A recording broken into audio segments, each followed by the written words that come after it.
I've noticed that the drop-off in the morning has been the best it's been since I've been here in 12 years. So I think getting to school is a little easier. I think students are able to, it's just a little smoother for the parents as well in terms of drop-off. I think that's been a benefit.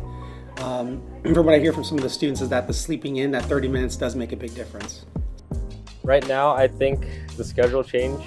We got more time to sleep and stuff and maybe do homework in the morning. It doesn't really affect her since I've always done like my stuff like really late at night. So, and I really don't like how it like ends really late since I get home late and I have like other things to do. Just like everybody else, I really enjoy waking up really late or later in the day than usual. In the mornings, we still woke up at the same time, but in the afternoons, we had double practices, so we had practice at 3:30 to 5-ish every day as well. So then that basically meant we just got less time to do homework and stuff, but we still gotta wake up early in the morning. This schedule affects me minimally, but I wish we could end early so I can have more time to focus and work on it, especially with after school dance practices. If we ended early, then that meant that our practices would end early as well. I think if I'm thinking carefully, students do seem a little bit more restful coming to school. But by the end of the day, I feel like we're all equally drained. Definitely by 6th period, we're not speaking full coherent sentences anymore. To get out earlier. Well, I'm still learning about the schedule. It's relatively new. I'm seeing some of the benefits. I'm also seeing some of the negatives that we're seeing, and we want to definitely address those. I know one of the things that we look at is extracurricular activities. Some of our students are staying later, so we want to be able to help that. I like the schedule change, how it kind of starts later in the day because I kind of get more sleep. I'd probably want school to end earlier. I would probably just go back to what it was before, starting at 8. What about no bell schedule? What about no school? God, wait.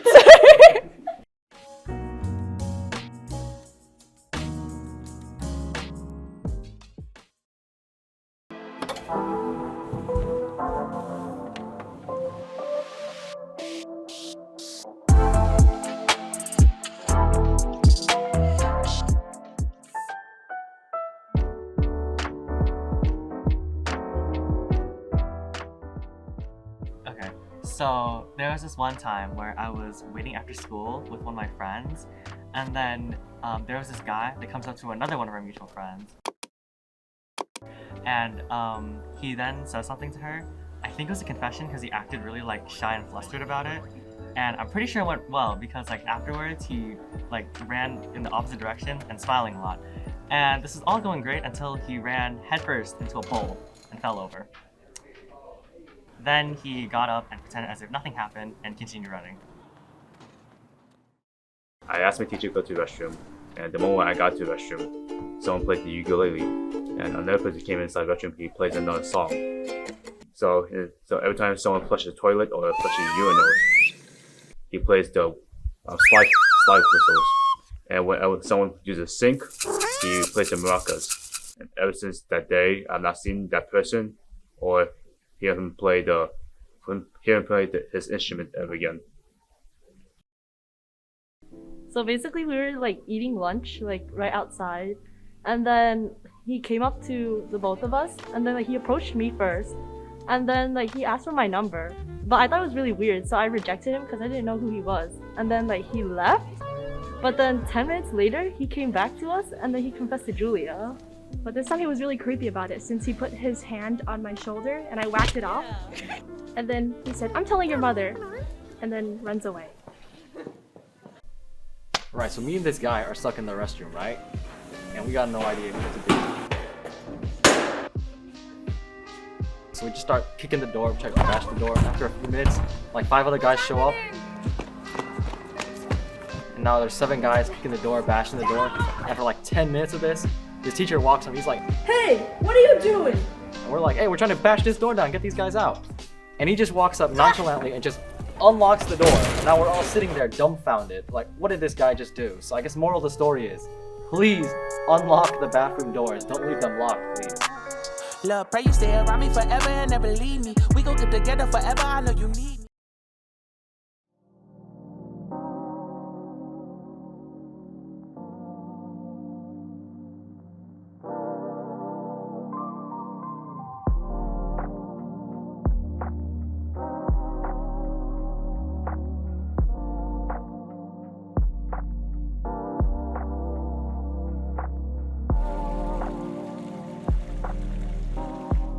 Winter formal, it all starts with first us discussing the theme and coming up with like the color scheme, what dresses and stuff would go with the theme. Then we start looking into venues. We need to find venues that, you know, fall under our budget. Then after that, we obviously visit the venue. We look at the space, so we plan to set up like the photo ops, the decor stuff, and like the DJ and all of that. For Winter Formal, we usually have 3 groups that carry out their own specific job in Winter Formal. So the first group would be decor. Decor takes part in like thinking of and creating all the decorations around. So the team that I lead is the decor team. The decor group and I are in charge of creating all of the general decor you'll see around the venue, the main pieces such as the arch and the backdrops that you're able to take pictures with. So like last year's Winter Formal, we had a large like book arch at the entrance. Decor also takes care of like decorations like flowers or like lights and stuff like that. Like they plan where they want it to go so that like it matches the vibe of the theme. For publicity, we work on creating incentives to give to people when they buy their ticket, and also we create the actual ticket design. My team's main responsibility is making the promo video you see uploaded on Instagram.